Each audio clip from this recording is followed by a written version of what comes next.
Hey guys, welcome back to Mo's Game Table. Today we're going to take a look inside Blackbeard, the Golden Age of Piracy, a game designed by Richard H. Berg and published by GMT Games. This is the second printing of the game.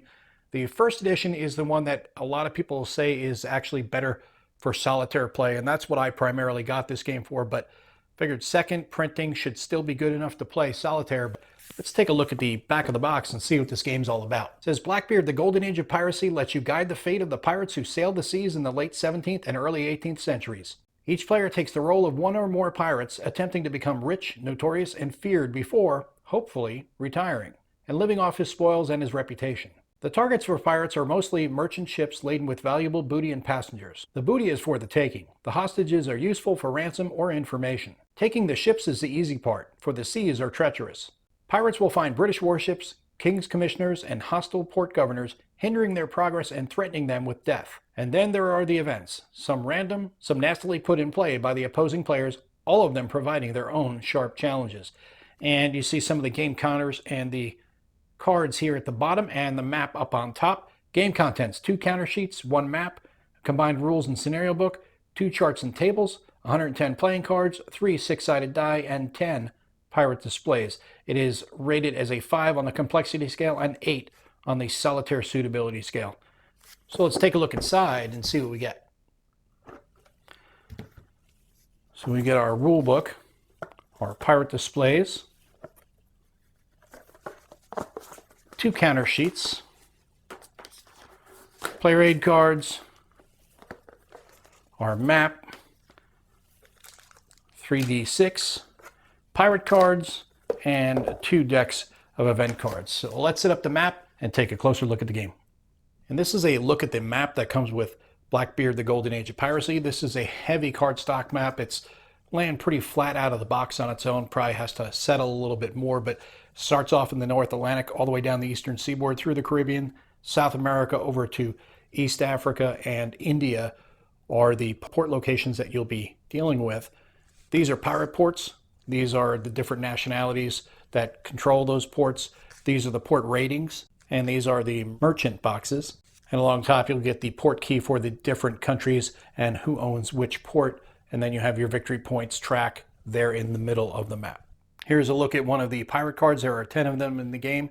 This is how you'll keep track of your current pirate. You have your attack history, governor's bribe, notoriety, net worth, letter of marque, hostages, cunning, and the types of ships you have, and your combat and your sunk, as well as what's in your cargo holds. And then the crew here, whether they're happy or unhappy, and whether you're going to walk the plank, as they say, in a mutiny.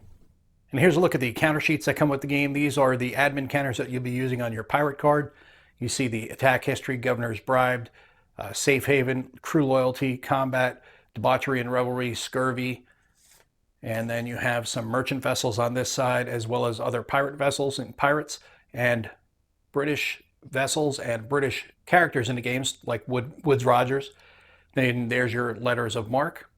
And this is the player aid card. It's actually a fold out with all the tables and charts you'll need. Cargo tables, storm effects, victory points, crew loyalty, notoriety, double cross, your attack procedures for pirates and warships, sacking ports, port grids, looting merchant ships, pirates getting attacked, and then mutiny. On the back, you have the pirates action summary and the anti-pirate action summary, as well as the port status summary. Take a look at some of the pirate cards now. We have George Lothar, Revenue de Luzon, Stede Bonnet, Edward Teach, Charles Vane, Jack Rackham, Benjamin Hornigold. And that gives you an idea of some of the cards and the famous characters that are in the game. And we'll take a look at the rule book for Blackbeard. The table of contents is on the back. It is a 31-page rule book. Inside we have the introduction, components, map, how to read all your playing pieces, the map, how to read your ratings, the terminology, number of players, preparing for play, course of play. Seems to be all text heavy with not any illustrated examples or some written examples of play, but no, or very limited illustrated examples. We get into movement, examples of looting a merchant, the looting process, hostages, ports and how they're handled, your governor's port status, in-port activities, pirate attacks on ports, booty grab, how KCs arrive, the King's Commissioners, and how they function. Some more of those, an example of KC versus pirate attack, and then pirate alliances, pirate cunning and luck, debauchery and revelry, mutiny, duels, recovery versus refit, event cards and how those are handled in the game. And then you have all of the cards here listed out for you with explanations of how they're used. Then you get into the winning, your victory points, notoriety points, your net worth, and retirement. And then solitaire is on page 24, number 19. Then you get into the pirate biographies here at the back of the book. These are the pirate cards that you're going to have in the game. This gives you a biography of each one of them. And then you have developer's notes on page 29. And then the 3-player and 4- and 5-player port grids for when you have a multiplayer game.